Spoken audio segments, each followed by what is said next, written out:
morning, everyone, and welcome to our Prestige PEO webinar series. My name is Shannon Shaw. I am Operations Supervisor, and today marks my 2-year anniversary at Prestige PEO. I am your host this morning. Today, we will be talking about employment practices liability insurance, also known as EPLI. I am joined by Elizabeth Shaw, Prestige PEO's VP General Counsel, and Colleen Higley, our Director of HR Services.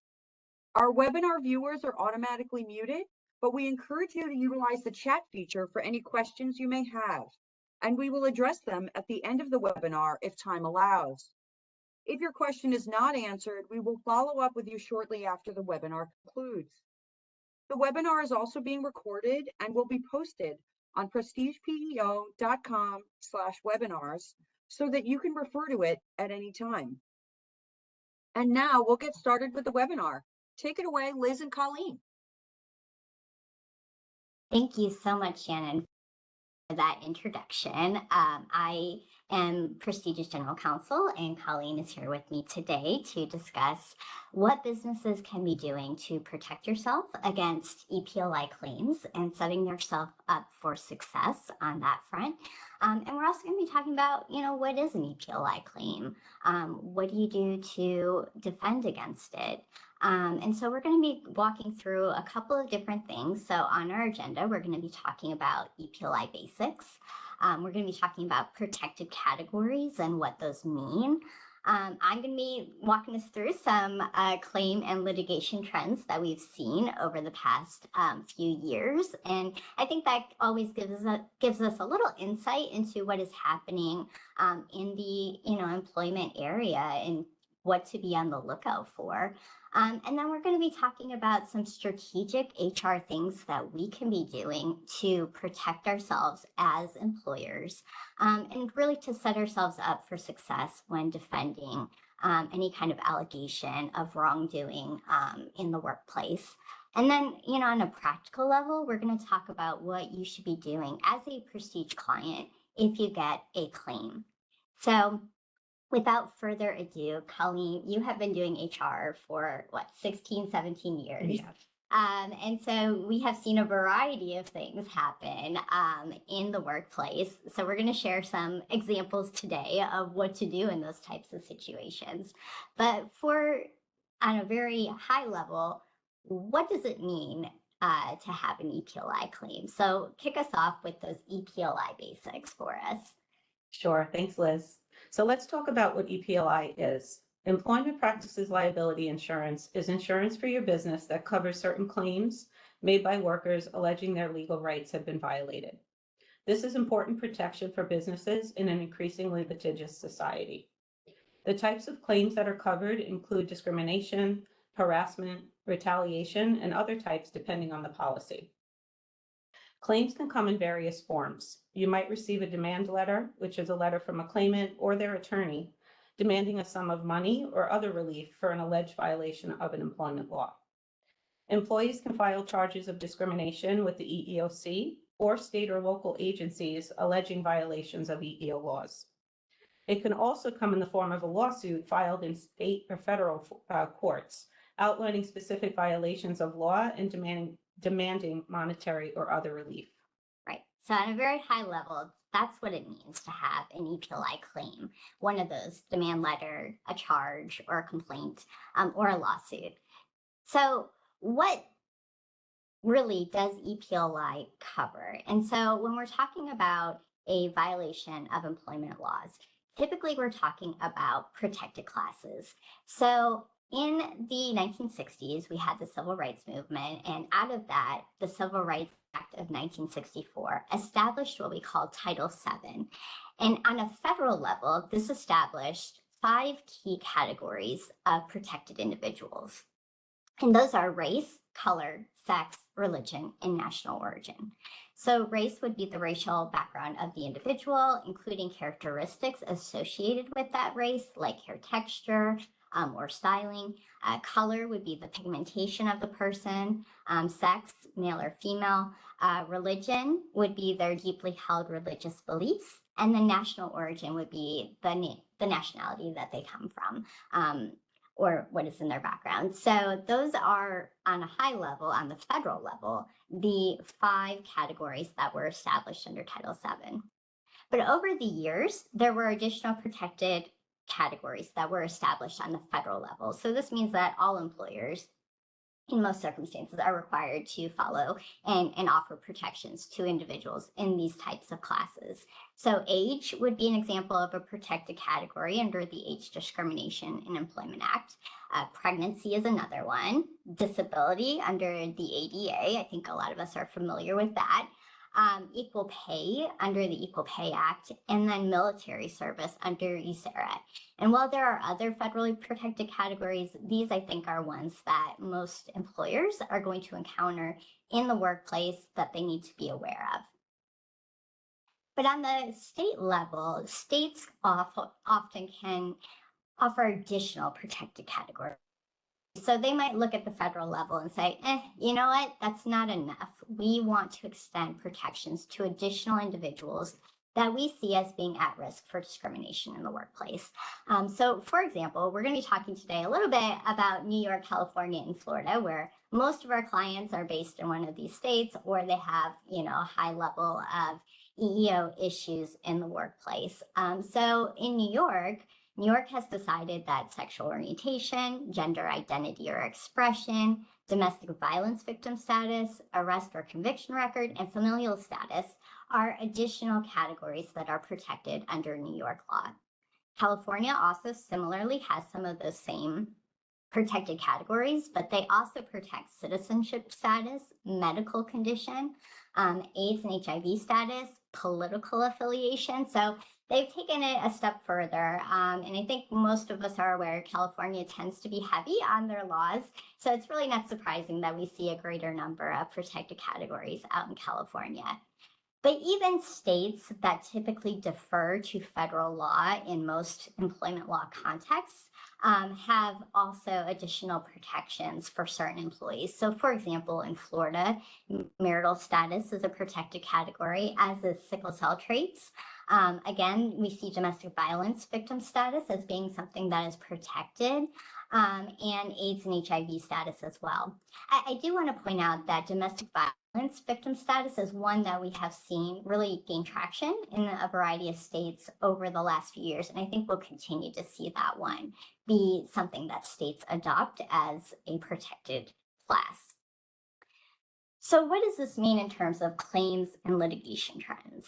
Well, the EEOC, as a federal agency where employees can file charges against their employers for discriminatory acts under federal law, they track this information. And so over the last few years, you'll see on our slide that in 2021, they had over 61,000 charges filed, and settlements arising from charges totaled over $350 million.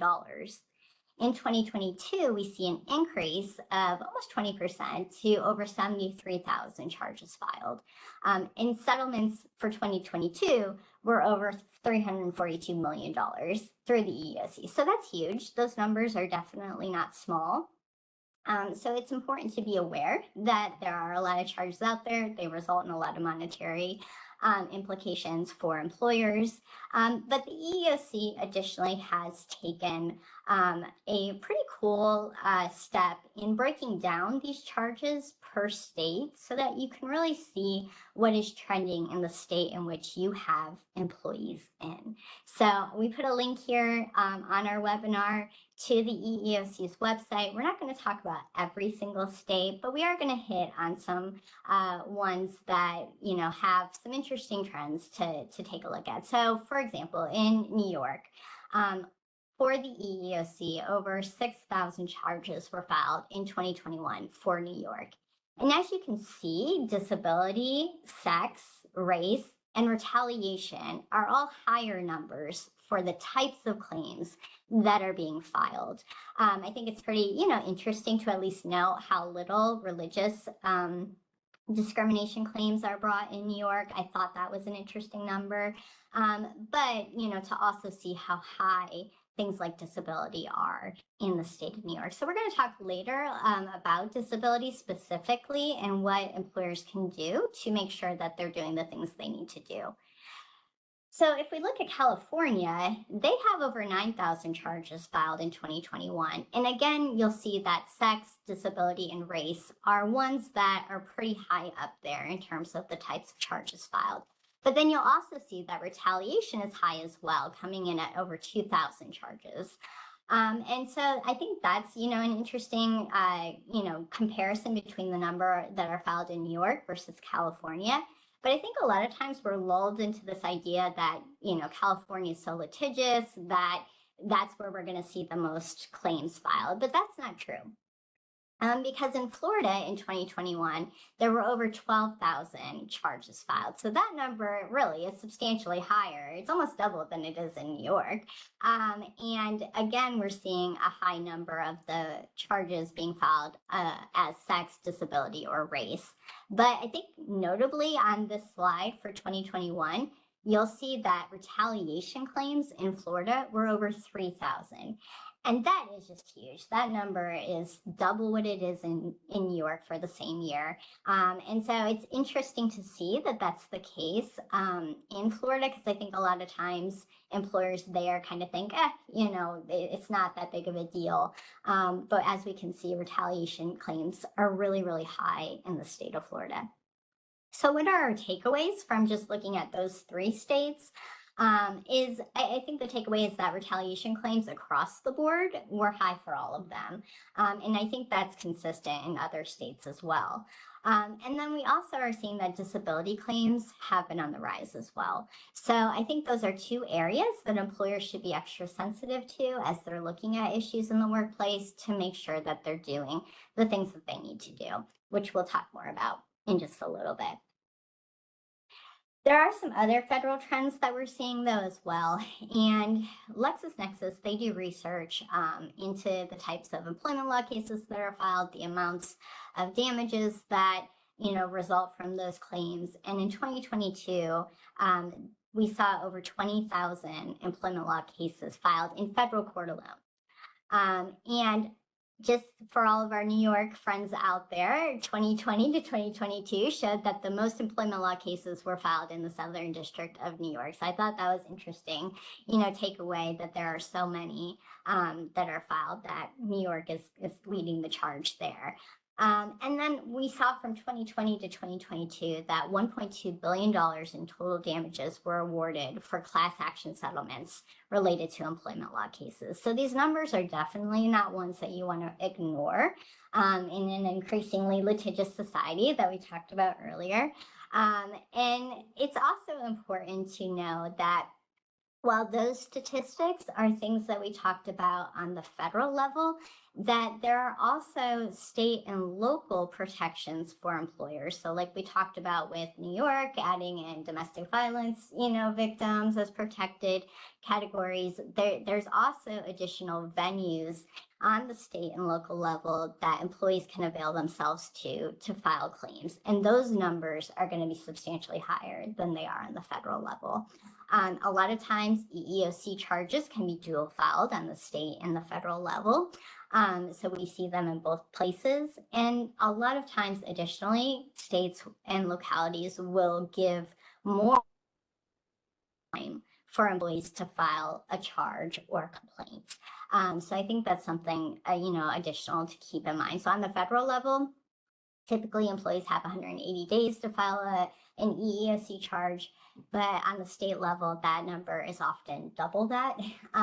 So for example, in New York, depending on the type of claim, you can have anywhere from 1 to 3 years to file a complaint. So I think that's a good thing to keep in mind. You might be in the clear on the federal level, but maybe not so much on the state if you have an issue. So those numbers, I think, can be scary for employers, and sometimes we feel a little powerless in these types of situations. But Colleen, you are going to walk us through some strategic HR and claims mitigation steps that we can take to protect ourselves. So Colleen, I'm handing it over to you. Thanks, Liz. It's easy to look at the employment law landscape and think there's not much you can do as a business owner to protect yourself, but that's not true. There are steps that you can take to protect your business and defend against claims. Let's review what you can do to reduce your risk and set you up for success in the event that you do receive a claim. Make sure you have an employee handbook in place. Ensure your employees are completing annual harassment prevention training. Be sure to discipline employees when appropriate and document the corrective action that's taken. Engage in the interactive process as required under the ADA, which we'll talk about. Investigate employee complaints. And lastly, have effective strategies in place to promote employee engagement and workplace culture. Right. So we're going to go into a little bit deeper each of those topics and really highlight what employers should be doing. So Colleen, employee handbooks. Sure. Let's go through those steps. As I mentioned, it's important to have an up-to-date and compliant handbook in place. Some important policies that should be included are an EEO policy, which outlines an organization's protection and equal opportunities for protected classes under both federal and state law. It memorializes the company's commitment to treating people fairly, and it provides a process for employees to report allegations of discriminatory or harassing behavior in the workplace. A sexual harassment policy outlines appropriate and inappropriate conduct in the workplace, and it provides a process for employees to report allegations of sexual harassment in the workplace. Having a workplace conduct policy establishes the expectations for behavior and conduct in the workplace. A progressive discipline policy indicates the company has a disciplinary process in place to enforce employment policies and provides consequences to employees for any violations of those policies. And finally, an at-will employment policy establishes that an employee can quit or be terminated for any legal reason at any time. Having a well-designed employee handbook sets your company up for success. In the event that you do receive a charge or a complaint, you can show all complaints are taken seriously and that the company has an established process for addressing concerns in the workplace. It can demonstrate that any legitimate action taken against the employee, such as a termination, was appropriate under the company's policies and procedures, and it didn't violate the law. It's crucial to have employees also sign the handbook acknowledgement page, showing that they received the handbook, and keep that on file as proof. Right. So let's go through an example of really what the advantage is to having a good, solid employee handbook in place when it comes to a potential claim or a claim against the company. So in this case, we're going to, and as we go through these, we're going to go through a couple of real life, I think, examples of the practicality of what we're suggesting that you do in the workplace. So in this case, we have Sam. She started with the company on September 15th. She receives that company handbook during her orientation, and she signs off that she's received a copy of it and she understands its content. But from the beginning, Sam is not a good employee. She's late for work, she doesn't turn in her work assignments on time, and she's receiving multiple client complaints. So her employer ultimately decides to terminate her on October 15th without documenting her poor performance. So Sam decides to file a charge with the EEOC against her employer, alleging that she has been discriminated against based on her sex. And her employer is shocked. Sam never made a complaint to anyone in the company before her termination. So this feels like it comes out of nowhere. But in their response to Sam's charge, Sam's employer, they're going to use this handbook that they put in place to show that they had this strong policy against discrimination in the workplace, that Sam received a copy of that policy. And so she was aware of the company's procedures for reporting complaints. So they can use this handbook that they rolled out to her and made her sign off on to argue that she didn't follow the procedures that they had in place for these complaints, that they had no knowledge of any complaint from her, and then importantly, that their decision to terminate her was based on a legitimate non-discriminatory reason, and that would be Sam's failure to comply with their policies. So they can use this document that they have rolled out to show that they were doing the things that they needed to do as an employer to avoid a situation like this and to make sure that if there is an issue happening in the workplace, that it's appropriately addressed. And that will be a really strong defense for them in this matter. So Moving on, let's talk about discipline and documentation, another really important part of being a good, solid employer and setting yourself up for success. So Colleen. Thank you. Yes, another important tool is discipline and documentation. Employers should be consistently enforcing their policies across the board with all employees. Progressive discipline is recommended as it sets clear expectations with the goal of correcting any unacceptable behavior or improving performance. Documentation is extremely important, and write-ups should be saved to the employee's file. When having a disciplinary meeting with an employee, it's suggested to have an internal witness present, such as another manager or supervisor.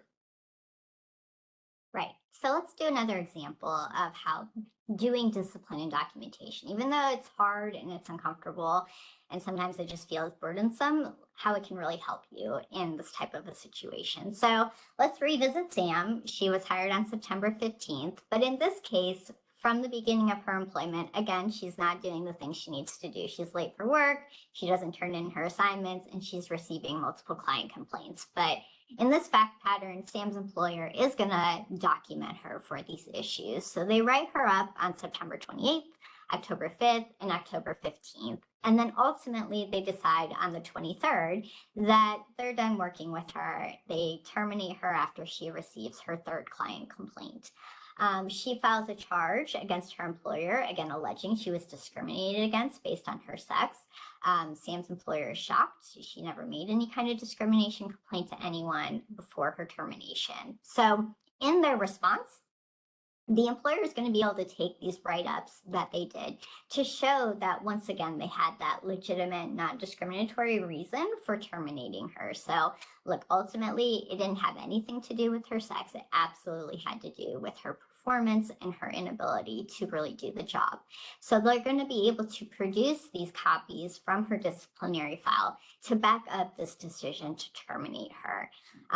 Colleen, in my work as an employment law attorney, I have, and in my HR, consulting past, I have done position statements for companies, and having things like a handbook policy to point to or a disciplinary record, it really just makes the job so much easier to be able to show that the employer, they're doing the best they can in a situation, but if they had a problem employee, they were taking the steps that they needed to take. And it's so helpful to be able to establish that you didn't do anything wrong when you can produce a disciplinary record. So let's talk about employee training. Sure. So employee training is an important tool also to mitigate risk related to harassment complaints. It raises awareness across the organization of what harassment is and the role employees can play in helping to create a workplace free from harassment. Some states mandate certain trainings. For example, New York and Illinois both have sexual harassment training requirements for new hires and then on an annual basis thereafter. Chicago and New York City also have their own training requirements, and California even requires training to be interactive and for the training documentation to be kept on file for a minimum of 2 years. State mandated trainings typically have specific deadlines and content requirements. Some important trainings are harassment and discrimination training for all employees and for supervisors, and discipline and documentation training for supervisors is also recommended. We recommend all employees take training, even if they aren't in a state that mandates it. And it's important to keep a log of which employees have attended the training as part of your records. Right. So, as we've seen kind of over the last few years, the trend in certain states has been to establish these mandatory sexual harassment trainings. But trainings like discrimination and harassment in the workplace, just in general, is also just a really good thing to do so that your employees know what it looks like and what they need to do if they do run into that kind of a situation. And then on the, I know we mentioned also for supervisors, a lot of times there is specific trainings that you can give to supervisors for what they need to do if they have that kind of situation. I think sometimes we assume people are going to know what to do, and sometimes they just don't. So these kinds of trainings really give your supervisors and your employees those tools that they need to do, the things that they need to be doing as well. So. Let's do another example.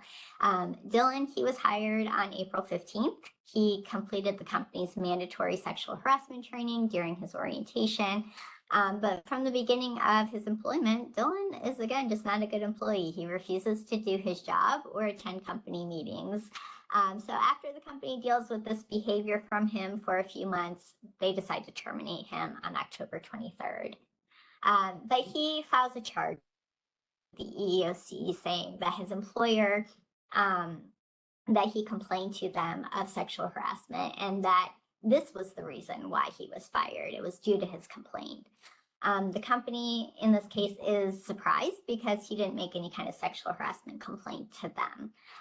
So in their response to his charge, they're going to use his attendance at this training to show that he was aware that they took sexual harassment complaints seriously and that he was trained on their policies and procedures for dealing with that issue in the workplace. So they're still going to need to argue that he didn't make this kind of complaint. But again, this is something they can point to show that they took sexual harassment seriously and they made sure that all of their employees knew what the expectations were for behavior in the workplace. So they can say, look, we don't find sexual harassment acceptable. In fact, we do this whole training where we say, this is what it looks like. This is what you're not supposed to be doing. And so it really gives some really content that they can point to say, look at what we do, to make sure that we're not in these situations. And so I think that gives them that additional defense to his claim. Okay. So let's also talk about engaging in the interactive process, because this is another area where employers can take some proactive steps to avoid disability claims. So, Colleen. Thanks, Liz. So as Liz mentioned earlier, disability claims are on the rise. If an employee informs you they have a disability that's impacting their ability to do their job, you as the employer have an obligation to engage in the interactive process. What does the interactive process look like? It's a request for an accommodation, and then the employer and employee talk about the request, identify reasonable accommodations, and provide the employee with an accommodation. The most important part to remember is the back and forth discussion with the employee, where you try to find an accommodation that works for both the employee and the company. Employers should go above and beyond to try to find an accommodation that does not impose an undue hardship. Agencies and courts are going to view most accommodation requests as reasonable. The bar is set very high for employers. So what you may consider burdensome in many situations will not be viewed that way. Right. So, I think it always is a little scary when you hear the terms interactive process and, to understand really what your obligations are. So we put together this example to kind of flesh out that it doesn't necessarily mean giving the employee exactly what they're asking for, but it is part of a process. It is responding and trying to find a solution. So in this case, Everly was hired on June 1st, 2023. For a full-time on-site job in New York for an employer who is based entirely in New York. But a few weeks into her employment, she discloses that she has MS and finds it difficult to come into the office. So she requests to work from home in Oregon, where her extended family lives. So her employer asks her to come up with some solutions that don't involve her moving to Oregon, where the company does not have any business dealings or locations. But Everly insists that she needs to move to Oregon. So the employer offers her the opportunity to work from home in New York as needed. She rejects the New York work from home accommodation, she quits her job, and then she files this charge of disability discrimination. So, even though it's not really fair to the employer that this is where they're at, in their response to her charge, they're going to be able to show that they engaged in this interactive process. And while they didn't let her ultimately move to Oregon and work from home there, they can still show that they took her accommodation request seriously and that they tried to find a solution that worked for both parties. So in this case, they were like, hey, we can't let you do it in Oregon, but we're willing to let you work from home when you need to here in New York. And I think that goes to show, the good faith efforts on the employer's part to find a solution that worked for all the parties involved. So taking those steps to try to find something versus just saying, no, we're not doing that is really crucial when it comes to being able to defend yourself against a disability claim. Okay, so let's talk about investing complaints, which can be, a little intimidating, again, issue for an employer when you do have complaints happening in the workplace. So Colleen. Sure. Excuse me. Sure. So let's talk about the steps for investigating complaints. If an employee brings a complaint of harassment, discrimination, or other violation of law to your attention, you have a duty as the employer to investigate it. Even if you don't think the complaint has merit, it's important to take all complaints seriously and look into them in a timely manner. If you receive a complaint, Prestige is here to help. Report the complaint to your HR business partner, and if you would like, we can investigate the allegations and speak with any witnesses for you. We're happy to provide practical advice on how to address the allegations and help you identify any corrective action that you might need to take. You should advise the complainant that you've investigated their allegations and taken any corrective action. They don't need to know what action that you've taken, but they should know that you took their concerns seriously and didn't just ignore them. Right. So let's do an example of an investigative issue and investigating complaints. So Dylan was hired on April 15th. He completes the mandatory sexual harassment training during his orientation, but from the beginning of his employment, he refuses to do his job or attend company meetings. But in this case, Dylan's coworker tells him an inappropriate joke in the workplace. Dylan, he complains of sexual harassment in June of 2023. The company takes his concerns seriously. They investigate the complaint and they discipline the coworker for violating their sexual harassment policies. But he continues to refuse to do his job.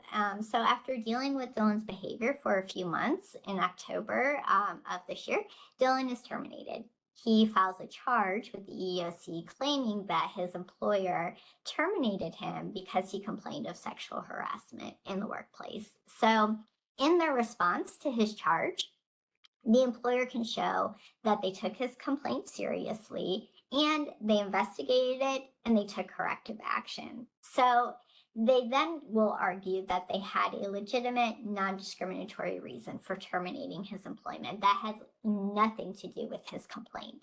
So in this case, they can show that they did their job. They had a complaint, they investigated it, they took corrective action to address it, to make sure that sexual harassment wasn't, continuing to happen in the workplace. And so taking those steps to look into it, even if they didn't think that it had merit, but to go through the motions, to look into it, take it seriously, and actually do something about it.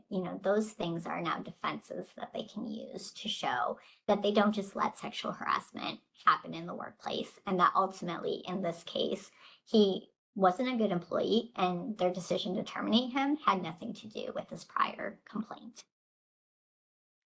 All right, so let's talk about employee engagement and workplace culture. I think this one, doesn't get enough credit, but I think how your employees feel, about where they work and who they work with is really crucial to protecting yourself against a claim. I agree, Liz. Employers should promote employee engagement and workplace culture. It's important to have a workplace where employees are comfortable to bring forth complaints. Having open door policies helps increase employee trust, encourages open discussions, and makes the workplace healthier. All managers and supervisors should be required to treat all employees with respect. Make sure employees are aware of who they can report their complaints to. And as a reminder, your HR business partner is a resource. And behavior starts at the top. So all upper management should be held to the highest standards and serve as role models within the organization. Now let's talk about retaliation. As we discussed earlier, retaliation is also one of the highest types of claims. It's easy for employees to show retaliation because it's human nature to feel offended or wronged by another's complaint or react negatively to complaints. Many times problem employees are also the ones making a variety of complaints in the workplace that may or may not have any merit. However, it's important to address those concerns and resolve them. When you have a healthy workplace culture and you're willing to engage with employees about their concerns, you reduce the potential for an EPLI claim. Right. So let's do an example to flesh out what it looks like to have retaliation in the workplace. So in this example, Judy and Christina are hired as receptionists on January 15th, 2023. Judy works at the company's Melville office, and Christina works at the company's Garden City location. They're both terrible at their jobs, and unfortunately, in June of 2023, their regional manager, Anthony, sexually harasses both employees. To their credit, Judy and Christina complain to their supervisors about the behavior, and the company does what they're supposed to do. They investigate it, and they ultimately terminate Anthony. Unfortunately, Judy's supervisor is annoyed that she has more work to do now that Anthony is gone, and she starts to make snide comments to Judy about the situation. On the other hand, Christina's supervisor is supportive of Christina and continues to treat her the same. But both Judy and Christina continue to be bad at their jobs, and by the end of September 2023, both employees are terminated for poor performance. Christina, she accepts that she was terminated due to her poor performance, and since she felt she was treated fairly by her supervisor, she does not file a claim. However, Judy, she's hurt and embarrassed by her supervisor's poor treatment of her for complaining, and she decides to file a complaint for retaliation with the EEOC. So ultimately, the company is going to argue that for Judy, they had a legitimate non-discriminatory reason for terminating her. She just wasn't very good at her job. But in this case, her supervisor has exposed the company to this retaliation claim by treating her differently than she did before Judy complained. So the goal of this example is to really show that how you treat somebody after they complain is so vital and important to mitigate a retaliation claim, because it is human nature when things go south in the workplace to give someone the cold shoulder or be unsure of how to act around them anymore. And I think that's a very normal way to feel, but it's really critical to make sure that you're continuing to treat your employees the same as they did before, and to make sure that none of your actions can be viewed as retaliatory towards them for this complaint that they made. So all of those things are really important things that employers can do to defend themselves and to really set themselves up for success in the event that they get a claim. But, unfortunately, we do live in a society where claims come in, they do happen. So if you get one, let's talk about what you need to do if you receive a claim. So if you are a client of Prestige, we offer EPLI to our clients. But as part of that, we require that all claims and all potential claims be reported to PrestigePEO within 2 business days. So you can report them to your HRBP and you can provide a copy of the claim. We're going to need that copy so that we can involve our carrier and remit that claim to them. And this is really critical so that we can help mitigate the claim. Once the claim is submitted to the carrier, they take a look at it and they say, okay, yes, it's covered under the policy, or no, it's not because of, whatever reason. But if it's a covered claim, the coverage counsel is assigned to help assist the client in the defense and resolution of the claim. And how it works is that the carrier, us at Prestige, and the client all work together to defend and resolve the claim. So, it's really critical for all the parties involved when there is a claim to cooperate and to work towards a resolution of it. So all clients that have EPLI coverage under Prestige are required to cooperate in the claims process. So what is a potential claim, though? And in a nutshell, a potential claim would be something like allegations of harassment or discrimination in the workplace, or a threat to file a charge or sue, you or your company or other employees. So an example would be if Maya complained she's being discriminated against due to her protected class being her race, that would be a potential claim. Or she's terminated and she threatens to sue the company due to unlawful termination. That would be another potential claim. So it's important to remember that if you do get a claim, it's really important that you timely report it, because if you don't, there is that chance that the EPLI carrier might deny the claim. It's really important to respond as quickly as possible, so that you don't miss important deadlines or the ability to mitigate whatever the situation is. So if you think you might have a claim or you think one might be coming, you must report it immediately. We want to help you mitigate the claim as quickly as we can. And time is, again, always of the essence. So, for example, if you get an EEOC charge, usually they give you a couple of weeks to file what they call a position statement. And if we don't get that, claim timely, and we aren't able to remit it to our carrier or get them involved, sometimes we miss that window of being able to respond. And that really puts us at a disadvantage for helping to resolve the claim. And it puts the client company at that disadvantage to be able to advocate for their position, whatever that might be. So another important obligation is cooperation when you do have a claim. So as a requirement under your contract with Prestige, we include this duty to cooperate with us and with the carrier for resolution of the claim.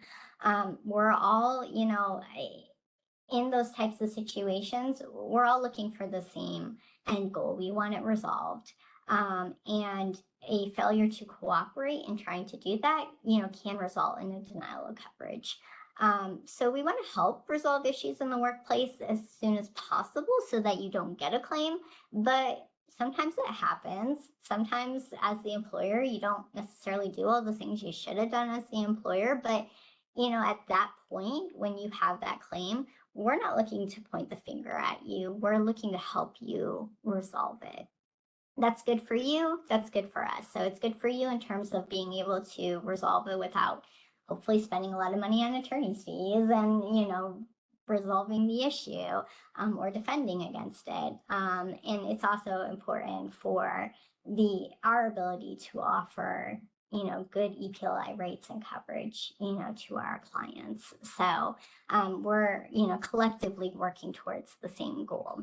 So you might have been sitting in today's webinar and thought, man, there are some things that I don't have in place to protect myself. So, Colleen, what do our clients need to do if they need help? Sure. So we did cover a lot today, but remember, Prestige is here to help.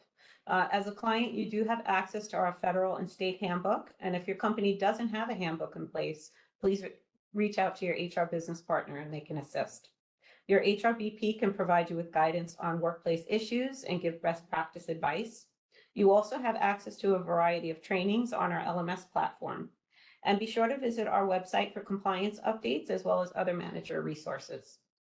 Right. So we have a variety of tools, and we really want to be able to partner with our clients and making sure that they are set up for success in the workplace. So that really brings us to the end of our formal presentation, but it's possible that we got some questions during this time, and I think we have a couple of minutes to take a few. So Shannon, I don't know if you're still with us, but did we receive any questions? What a comprehensive overview. We have prepared some frequently asked questions. What if a client has their own EPLI coverage outside of Prestige? Do we still need to report the claim to Prestige? Yeah, that's a great question. So yes, so if a client has, sometimes people carry multiple EPLI policies or have more than one areas of coverage. And so if a client decides to have their own EPLI policy, and then they also have EPLI through Prestige, you do still need to report the claim, because what will happen is your coverage will be primary. So the insurance company offering that coverage is going to take the lead and really be the one stepping in to defend against that claim for you. But our policy is still going to be secondary, and it will be basically the fallback in the event things really go south and maybe your original policy doesn't have enough coverage for you, and everything. So it's still important that it be timely reported so that we can all get on the same page as to which insurance policy, is primary, which is secondary. Make sure that the parties are in communication with each other about the resolution, because ultimately, in order for there to be coverage, it still needs to be timely reported, and we still get, to a certain extent, that say over how it's resolved. So it is important to report, no matter if you have your own coverage. Thanks, Liz. Should clients respond to a claim or a demand letter if they receive one? What should they do with the letter? Right. So if they receive a claim, it's really imperative that they send it over as soon as possible and not just try to resolve it, on their own. There is a method to the madness of having a complaint or a charge. And when you have something like that, sometimes I think there's, for example, if you have an EEOC complaint, sometimes, people want to just put a response out there and say, no, we didn't do anything wrong because of XYZ. But there really is a methodology for employment law attorneys, when responses are submitted, to really outline the legal reasons why the claim doesn't have merit or why the client didn't do anything wrong. And so it's important to not just try to handle it on your own, but to be able to submit it so that we can get the carrier involved and experienced employment counsel be assigned to help resolve that issue. Great. And what happens after the claim is submitted to the EPLI carrier? So once it's submitted, the carrier takes a look at the contents of the claim to see if it's something that is covered under the policy. So for example, if it's a claim of, sexual harassment, on a standard EPLI policy, there is going to be coverage there. But sometimes there's some weird claims out there that might not be covered under the policy, depending on the policy. And in that case, it is possible that the carrier says, within the parameters of our policy, this type of claim is not going to be covered. But once they determine that it is covered, then what happens is, Prestige and the carrier and the client, we all talk to each other, and there certainly is a determination for the next best steps. And the client, of course, gets a say in how that happens and what the next steps are going to be.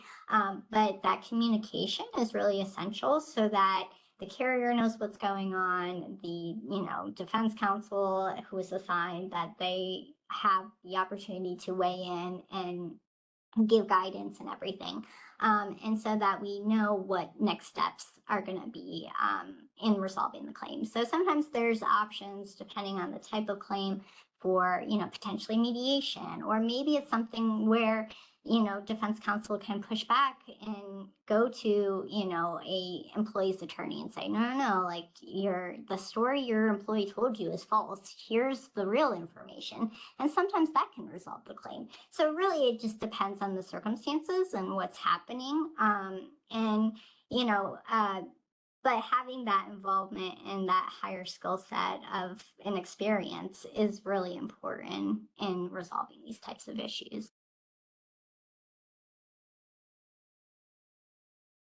Awesome. Can I ask, there's a question in the chat. Are there types of claims that are not covered through Prestige's EPLI policy? I'm sorry, can you repeat that for me, Shannon? Are there types of claims that are not covered through Prestige's EPLI policy? Yes, there can be certain types of claims, like certain immigration claims are not covered. sometimes if it's like an independent contractor who's filing a claim, something like that is not going to be covered. Those would be, examples. Okay. In New York, we do have many clients there. How much time do employees have to file a charge or a complaint? Right. So in New York, generally you have a year to file a complaint. However, for sexual harassment complaints that happen after, I believe it's August 12th, 2020, 2020, I think the state at that time made it possible for employees to have 3 years to file a complaint.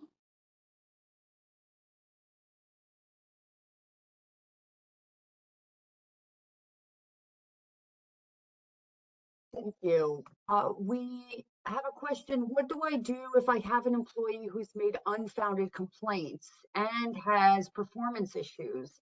Am I allowed to address those performance issues? Yes, absolutely. So I think it's always interesting because sometimes you have situations where the employee is, in a nutshell, is kind of a problem employee, but then they also maybe have this legitimate complaint about things that are happening in the workplace that shouldn't be. You really need to, as much as you can, treat those issues as separate. You're going to address the complaints that they are bringing to your attention, making sure that you take them seriously and that you look into them. However, that doesn't mean that you have to stop holding them to the standards that you have for them in whatever job that they're doing. So if there are, disciplinary issues, you can still address those. You just really need to make sure that you're being consistent in how you treat other employees in the workplace and them. So, if you're not writing up others for the behavior that you're seeing in them, but you're going to write up them, like that can be a problem. Also, I think there can be situations where the timing of you writing them up in their complaints are really close. And, that's always that risk for some kind of retaliation claim. So that's why it's really important that if you are seeing performance issues, that you're addressing them on the front end, you're not letting issues, drag out, that you're doing your consistent discipline and documentation and all of those steps so that in the event there is some kind of retaliation, claim, you can point to it and say, hey, this really isn't a valid claim because we hold all of our employees to the standard, or, they had prior, issues with this, which we documented before they complained.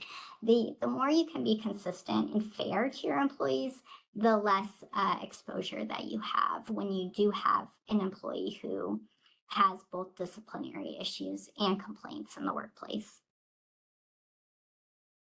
Okay. Actually, maybe we can take one more, and then if we don't answer any others, we'll follow up after. Great. Thank you so much. One last question is, if an employee requests an accommodation, can the client ask for a doctor note confirming the need for an accommodation as a first step? Can you ask that question one more time for me? Sure. If an employee does request an accommodation, can the client ask for a doctor's note confirming the need for an accommodation as a first step? There can be some substantiation and documentation to support the need for an accommodation. It is going to depend on the state in which the employee is working in as to what kind of documentation you can request from the employee. So I would say if that is your specific question, reach out to your HRBP so that they can take a look at what the issue is, who the employee is, and what state that they're working in, so that you understand your obligations on that front. But oftentimes some kind of support for the need for an accommodation is okay. It just, again, will depend on the state and their particular rules about that. Thank you. And if we did not answer your questions today, we apologize. We are short on time, and our panelists will follow up with you after the webinar concludes. Thank you so much to Liz and Colleen for this valuable presentation, and thank you to everyone for joining us. You can view this webinar recording on our website by visiting prestigepeo.com/webinars. If you have any further questions, you can reach out to your HR business partner for additional guidance. Be sure to check your inbox for our monthly Insights newsletter, which will give you the latest HR news information you need.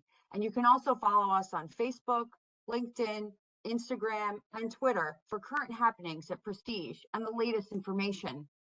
Finally, remember to download our Prestige Go mobile app for access to your benefits information and support from your HR team members on the go.